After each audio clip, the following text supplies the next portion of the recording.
नमस्कार दोस्तों, स्वागत है आप सभी का कर्मवीर आईसीएस में, जहां पर मैं मधु पूरी इंडियन पॉलिटी को स्टेट वाइज कवर करा रही हूं। आज का लेक्चर नंबर 62 है, जो कि बेस्ड है स्टेट लेजिस्लेचर पर। आप किसी भी गवर्नमेंट की तैयारी कर रहे हो, अगर इंडियन पॉलिटी आपके सिलेबस में है, ये पूरी की पूरी प्लेलिस्ट आप सभी के लिए काफ़ी हेल्पफुल होगा।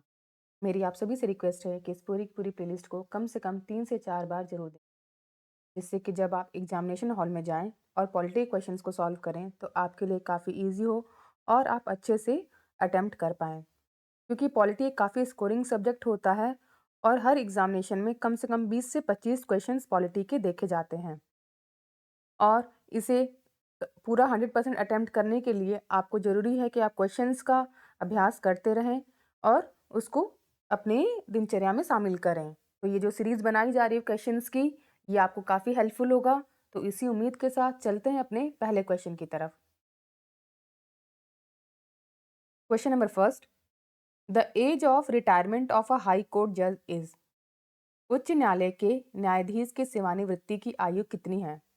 आपके ऑप्शंस हैं ए 65 ईयर, बी 60 ईयर, सी 62 ईयर, डी 58 ईयर। इसका आंसर क्या हो जाएगा? ऑप्शन सी 62 ईयर। 62 साल की उम्र में जो हाई कोर्ट के जज होते हैं वो रिटायर हो जाते हैं। तो पहले क्वेश्चन का आंसर क्या हो जाएगा? Option C. चलते हैं नेक्स्ट क्वेश्चन की तरफ। Question number 2, consider the following statement. First, there are 25 high court in India. Second, Punjab, Haryana and the Union Territory of Chandigarh have a common high court. Third, National Capital Territory of Delhi has a high court of its own. Which of the following statement is are correct? ध्यान दीजिएगा कि आपसे question में correct statement पूछ रहा है। Question क्या कह रहा है कि निम्नलिखित कथनों पर विचार करें। पहला, भारत में कुल 25 उच्च न्यायालय हैं। दूसरा, पंजाब, हरियाणा और केंद्र शासित प्रदेश चंडीगढ़ में एक सामान्य उच्च न्यायालय है। तीसरा, राष्ट्रीय राजधानी क्षेत्र दिल्ली का अपना एक उच्च न्यायालय है। तो ऊपर दिए गए कथनों में से कौन सा कथन सही है? तो देखिए, जो पहला स्टेटमेंट कह रहा है कि देयर आर 25 हाई कोर्ट्स, ये स्टेटमेंट बिल्कुल सही है। करेंटली इंडिया में 25 हाई कोर्ट हैं। दूसरा स्टेटमेंट क्या कह रहा है कि पंजाब, हरियाणा और यूनियन टेरिटरी ऑफ चंडीगढ़ का एक ही कॉमन हाई कोर्ट है। तो ये भी बिल्कुल सही स्टेटमेंट है कि पंजाब, हरियाणा और चंडीगढ़ का एक कॉमन हाई कोर्ट है। तीसरा स्टेटमेंट क्या कह रहा है कि दिल्ली का अपना खुद का एक हाई कोर्ट है। तो ये भी स्टेटमेंट बिल्कुल सही है कि दिल्ली का अपना खुद का एक हाई कोर्ट है। तो इस तरीके से पहला, दूसरा और तीसरा तीनों के तीनों ही स्टेटमेंट बिल्कुल सही है और आपसे पूछा क्या जा रहा है कि सही स्टेटमेंट बताइए। तो ऑप्शन सी देखिए, इसमें 1, 2 एंड 3 दिया गया है। इसका आंसर क्या हो जाएगा? Option C is the right answer. चलते हैं नेक्स्ट क्वेश्चन की तरफ। Question number third, consider the following statement regarding the high court in India. First, there are 18 high court in the country. Second, 3 of them have jurisdiction over more than one state. Third, no union territory has high court of its own. Fourth, judge of the high court hold office till the age of 62. Which of these statement is are correct? Question number 3 क्या कह रहा है कि भारत में उच्च न्यायालयों के संबंध में निम्नलिखित कथनों पर विचार करें। पहला, देश में 18 उच्च न्यायालय हैं। दूसरा, उनमें से 3 का अधिकार क्षेत्र एक से अधिक राज्यों पर है। तीसरा, किसी भी केंद्र शासित प्रदेश का अपना उच्च न्यायालय नहीं है। चौथा, उच्च न्यायालय के न्यायाधीश 62 वर्ष की आयु तक अपने पद पर बने रह सकते हैं। तो इनमें से कौन सा कथन सही है, ये आपको बताना है। तो देखिए, इसमें क्या कह रहा है कि पहला स्टेटमेंट है कि total number of high courts कितने 18। तो ये गलत है क्योंकि करेंटली अभी कितने संख्या है 25। तो पहला स्टेटमेंट गलत हो जा रहा है। ठीक है। दूसरा क्या कहता है 3 of them have jurisdiction over more than one state. तो ये भी गलत है क्योंकि यहाँ पर कितने हैं 7 स्टेट ऐसे हैं जिनका जुरिडिक्शन मोर देन वन स्टेट है। तो दूसरा स्टेटमेंट गलत हो जा रहा है। तीसरा क्या करेगा no union territory has high court of its own. क्या कोई ऐसी यूनियन टेरिटरी है जिसका अपना हाई कोर्ट नहीं है? तो नहीं, ये भी देखिए गलत है क्योंकि दिल्ली का और जम्मू और कश्मीर के दोनों के अपने अपने हाई कोर्ट हैं। तो तीसरा स्टेटमेंट गलत हो जा रहा है। चौथा स्टेटमेंट क्या कह रहा है कि जजेस of the high court could hold office till the age of 62। ये स्टेटमेंट सही है कि जो हाई कोर्ट के जज की जो रिटायरमेंट एज है वो 62 है। तो आपसे पूछ रहा है कि इसमें करेक्ट स्टेटमेंट क्या है? तो फोर्थ इसका आंसर हो जाएगा कि फोर्थ स्टेटमेंट सही है। तो ऑप्शन डी देखिए, 4 ओनली। थर्ड क्वेश्चन का आंसर क्या हो जाएगा? Option D. चलते हैं नेक्स्ट क्वेश्चन की तरफ। Question number 4, the number of high court of judicature in India is. Bharat में न्यायपालिका के उच्च न्यायालय की संख्या कितनी है? आपके ऑप्शन हैं ए 20, बी 21, सी 25, डी 23। आपके आंसर क्या हो जाएंगे? Option C 25। चलते हैं नेक्स्ट क्वेश्चन की तरफ। Question number 5, when the chief justice of a high court act in an administrative capacity he is subject to. जब किसी उच्च न्यायालय का मुख्य न्यायाधीश प्रशासनिक क्षमता में कार्य करता है तो वह किसके अधीन होता है? आपके ऑप्शन हैं A the writ jurisdiction of any of the other जजेस ऑफ द हाई कोर्ट, उच्च न्यायालय के किसी अन्य न्यायाधीश का रिट क्षेत्राधिकार में। B special control exercise by the chief justice of India, भारत के मुख्य न्यायाधीश द्वारा प्रयोग किए जाने वाले विशेष नियंत्रण में। C discretionary power of the governor of the state, राज्य के राज्यपाल के विवेकाधीन शक्तियों के अंतर्गत।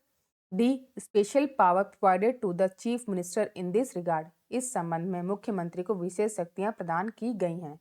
तो पांचवें क्वेश्चन का आंसर क्या हो जाएगा? देखिए, जो फर्स्ट स्टेटमेंट है A the writ jurisdiction of any of the other जजेस ऑफ द हाई कोर्ट, ये इसका आंसर हो जाएगा कि वो जब एक्ट करता है एडमिनिस्ट्रेटिव कैपेसिटी तो वो क्या कहता है? वो रिट भी जारी करता है, the writ jurisdiction of any of the other जजेस ऑफ द हाई कोर्ट। ठीक है, तो इसका आंसर क्या हो जाएगा? ऑप्शन ए।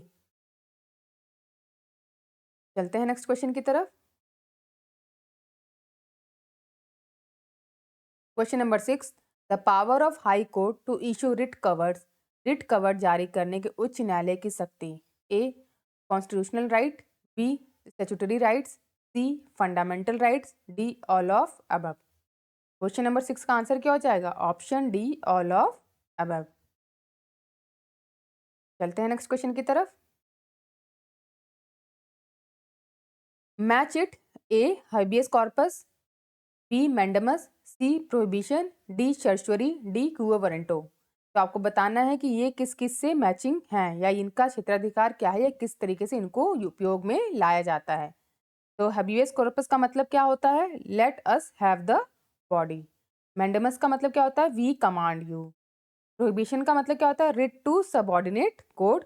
सर्चुरी का मतलब होता है बी मोर फुली इन्फॉर्म्ड। और क्वो वारंटो का मतलब बाय विच अथॉरिटी। तो अगर हम इसका मिलान करेंगे तो कैसे मिलान करेंगे? पहले का क्या हो जाएगा? पहले को होगा फोर्थ, दूसरे को होगा थर्ड, तीसरे को होगा फिफ्थ, चौथे का फर्स्ट और पांचवे का सेकंड। तो fourth, third, fifth, first and second. और ये ऑप्शन देखिए किस में है? ऑप्शन सी में है। एक बार फिर से बता देती हूँ कि हैबियस कॉर्पस का मतलब let us have the body, mandamus का मतलब वी कमांड यू, प्रोहिबिशन का मतलब writ to subordinate court, certiorari का मतलब be more fully informed and quo warranto का मीन्स बाय विच अथॉरिटी। तो आप लोग अगर इसका मिलान करेंगे तो option C is the right answer. Seventh question का आंसर क्या हो जाएगा? Option C. चलते हैं नेक्स्ट क्वेश्चन की तरफ। Question number 8, which high court stated that the divorce by saying तलाक 3 टाइम इज इलीगल। किस उच्च न्यायालय ने कहा कि 3 बार तलाक कहकर तलाक अवैध है?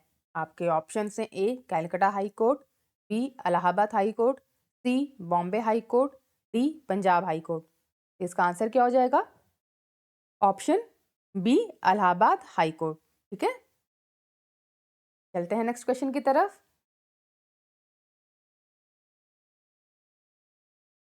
Question number 9, which one of the following high court has the territorial jurisdiction over Andaman and Nicobar island. निम्नलिखित में से किस उच्च न्यायालय का अंडमान और निकोबार द्वीप समूह पर प्रादेशिक क्षेत्राधिकार है? आपके ऑप्शन से A Andhra Pradesh, B Calcutta, C Madras, D Orissa. तो 9वें क्वेश्चन का आंसर क्या हो जाएगा? Option B Calcutta. चलते हैं नेक्स्ट क्वेश्चन की तरफ। Question number 10, which of the following high court has its jurisdiction over more than one state और यूनियन टेरिटरी। निम्नलिखित में से किस उच्च न्यायालय का अधिकार क्षेत्र एक से अधिक राज्य या केंद्र शासित प्रदेश पर है? आपके ऑप्शन हैं ए इलाहाबाद, बी दिल्ली, सी गुजरात, डी बॉम्बे। तो 10वें क्वेश्चन का आंसर क्या हो जाएगा? Option D Bombay. चलते हैं नेक्स्ट क्वेश्चन की तरफ। Question number 11, which one of the following Indian states does not have its own high court? निम्नलिखित में से किस भारतीय राज्य का अपना उच्च न्यायालय नहीं है? आपके ऑप्शन हैं ए गोवा, बी सिक्किम, सी हिमाचल प्रदेश, डी मणिपुर। इसका आंसर क्या हो जाएगा? ऑप्शन ए गोवा। अच्छा, गोवा के अलावा और किस किस के पास नहीं, ये भी आप लोग याद रखिए। इसमें आता है अरुणाचल प्रदेश, मिजोरम, नागालैंड। ये याद रखिएगा, इनके पास भी अपने हाई कोर्ट्स नहीं हैं। चलते हैं नेक्स्ट क्वेश्चन की तरफ। Question number 12, who become the chief justice of Chhattisgarh high court in 2008? ये उस टाइम पे क्वेश्चन पूछा गया था, तो मैंने इसको ऐड कर दिया है कि 2008 में छत्तीसगढ़ उच्च न्यायालय के मुख्य न्यायाधीश कौन बने थे। स्टेट एग्जाम में इस टाइप के क्वेश्चन पूछ लिए जाते हैं। तो आपके ऑप्शन हैं ए राजीव गुप्ता, बी SR नायक, सी अनंग कुमार पटनायक, डी KHN खुरांगा, ई WA शिशाक। तो आप लोग करेंटली इसको अपडेट कर लीजिए कि इस टाइम पे क्या है। कुछ कुछ जो पोस्टिंग्स होती हैं वो आप लोग को पता होनी चाहिए अपने स्टेट से रिलेटेड। तो 12वें क्वेश्चन का आंसर हो जाएगा ऑप्शन ए राजीव गुप्ता। चलते हैं नेक्स्ट क्वेश्चन की तरफ। Question number 13, in which of these states high courts were established in March 2013? First Arunachal Pradesh, second Meghalaya, third Mizoram, fourth Tripura. Choose the right answer from the code given below. Question क्या कह रहा है कि मार्च 2013 में इनमें से किस राज्य में उच्च न्यायालय की स्थापना की गई थी? आपके ऑप्शन हैं ए अरुणाचल प्रदेश, सेकंड मेघालय, तीसरा मिजोरम, चौथा त्रिपुरा। दिए गए कोड से सही उत्तर का आपको चुनाव करना है। तो इसका आंसर क्या हो जाएगा? बताइए कहाँ कहाँ पर स्टैब्लिश हुआ था? बताइए इसका आंसर क्या हो जाएगा? तो इसका आंसर होगा मेघालय और त्रिपुरा। ठीक है, मेघालय और त्रिपुरा। तो ऑप्शन इसका क्या होगा? B, only 2 and 4। ठीक है, चलते हैं नेक्स्ट क्वेश्चन की तरफ। Question number 14, how many high courts in India have jurisdiction over more than one state? Union territory not included. भारत में कितने उच्च न्यायालयों का क्षेत्राधिकार एक से अधिक राज्यों पर है, उसमें से केंद्र शासित प्रदेश शामिल नहीं है? आपके ऑप्शन हैं A2, B3, C5, D7। तो इसका आंसर क्या हो जाएगा? Option B3। ठीक है, चलते हैं नेक्स्ट क्वेश्चन की तरफ।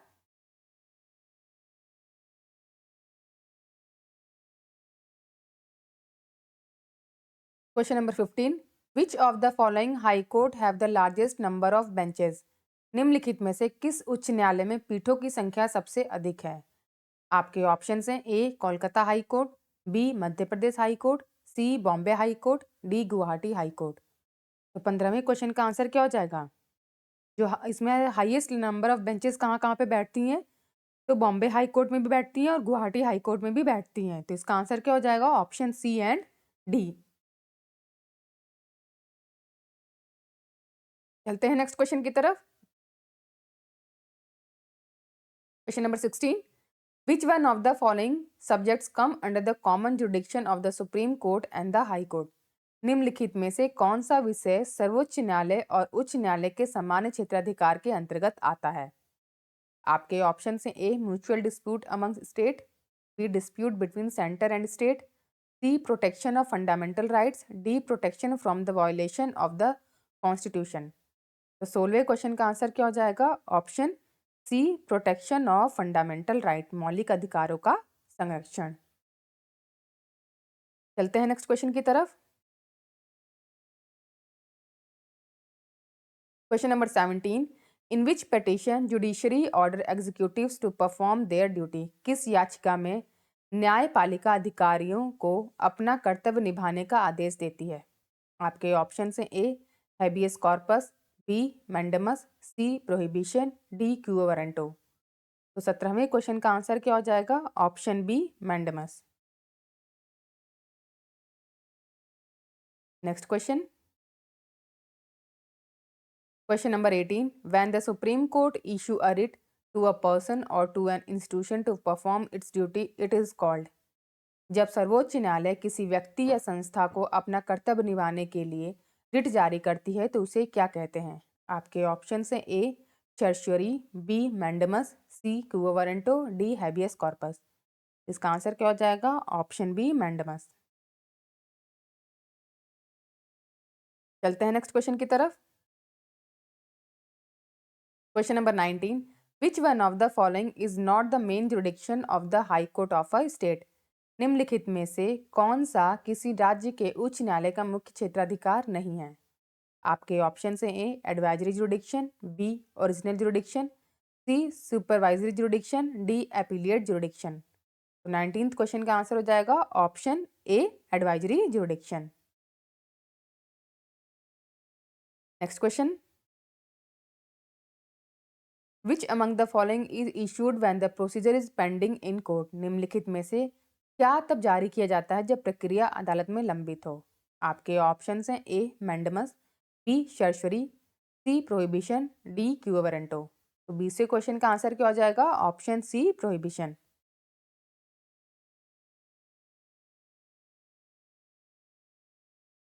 चलते हैं नेक्स्ट क्वेश्चन की तरफ। The writ of certiorari is issued by a supreme court. Certiorari का रिट उच्च न्यायालय द्वारा जारी किया जाता है। आपके option A to an inferior court to transfer the record of proceeding in a case for review. समीक्षा के लिए किसी मामले में कार्यकारी के तहत कार्यवाही के रिकॉर्ड को निचली अदालत में स्थानांतरित करना। B to an inferior court to stop further proceeding in a particular case. किसी विशेष मामले में आगे की कार्यवाही रोकने के लिए निचली अदालत में जाना। C to an officer to show his right to hold a particular office. किसी अधिकारी को किसी विशेष पद पर रहने का अधिकार दिखाने के लिए। D to a public authority to produce a person detained by it before the court within 24 hour. किसी सार्वजनिक प्राधिकरण को उसके द्वारा हिरासत में लिए गए व्यक्ति को 24 घंटे के भीतर अदालत में पेश करना होगा। तो आपको बताना कि रिट ऑफ सर्श्योरी कब इशू किया जाता है सुप्रीम कोर्ट के द्वारा। 21वें क्वेश्चन का आंसर हो जाएगा option A to an inferior court to transfer the record of proceeding in a case for review. चलते हैं नेक्स्ट क्वेश्चन की तरफ।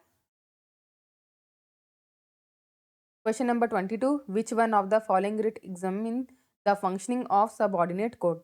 निम्नलिखित में से कौन सा रिट अधीनस्थ न्यायालयों के कामकाज की जांच करता है?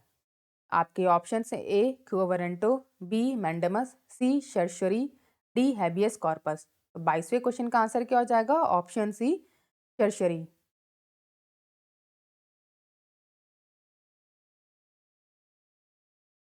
Question number 23. Given below are two statements. One is labeled as assertion and the other labeled as reason are.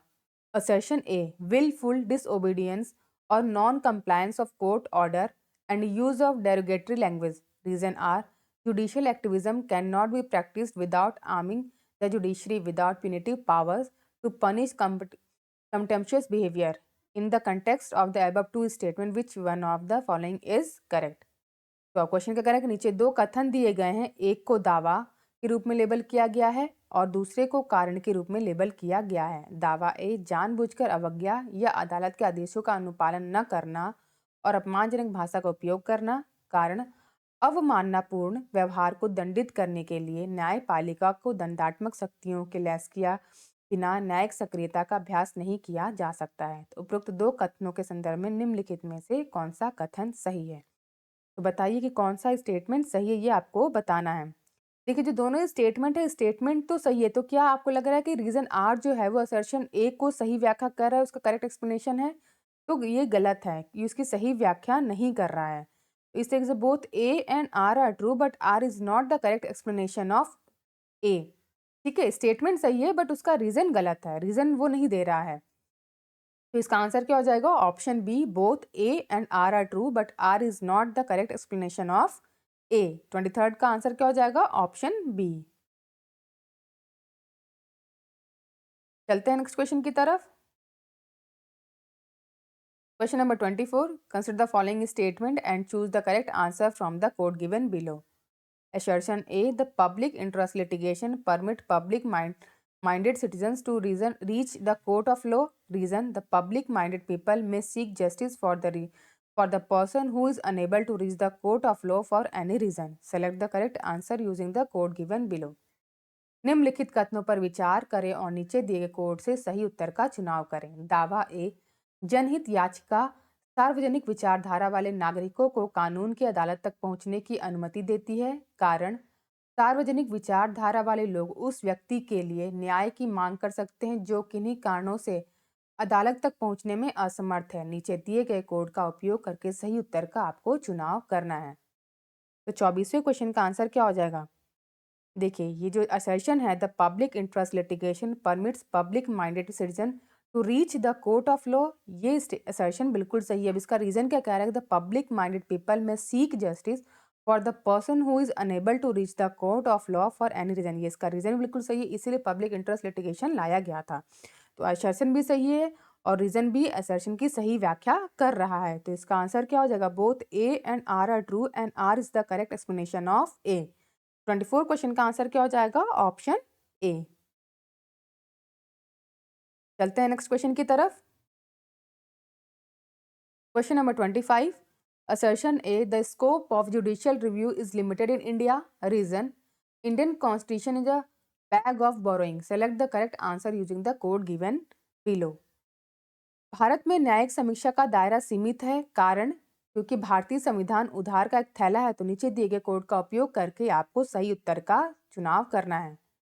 तो देखिए क्या कह रहा है कि इंडियन कॉन्स्टिट्यूशन है बैग ऑफ बोरो, सही है। हमने कई सारी चीजें अलग अलग कॉन्स्टिट्यूशन से बोरो करके इंडियन कॉन्स्टिट्यूशन को बनाया है, ठीक है। तो रीजन तो ये सही है, लेकिन क्या the scope of judicial review is limited in India, ये जो असर्शन है ये भी बिल्कुल सही है कि जुडिशियल जो रिव्यू है इसका स्कोप लिमिटेड है, ठीक है। तो both A and R are true but R is not the correct explanation of A, ठीक है। वो स्टेटमेंट्स दोनों सही है लेकिन रीजन जो दे रहा है असर्शन के अकॉर्डिंग वो रीजन गलत है, ठीक है। तो इस तरीके से असर्शन ए और रीजन बी स्टेटमेंट्स वाइज ये दोनों सही है लेकिन व्याख्या गलत कर रहा है। तो आंसर क्या हो जाएगा? Option B. इस तरीके से आज हमने सेट ऑफ 25 क्वेश्चंस को कंप्लीट कर लिया है। अगर आप सभी को ये सीरीज अच्छी लग रही है तो प्लीज़ लाइक कीजिए, कमेंट कीजिए और सब्सक्राइब कीजिए कर्मवीर आईसीएस को। साथ ही साथ अपने फीडबैक को कमेंट सेक्शन में ज़रूर दीजिए जिससे कि हम और भी बेहतर और क्वालिटी लेक्चर्स आप सभी के लिए ला सकें। Thank you for watching.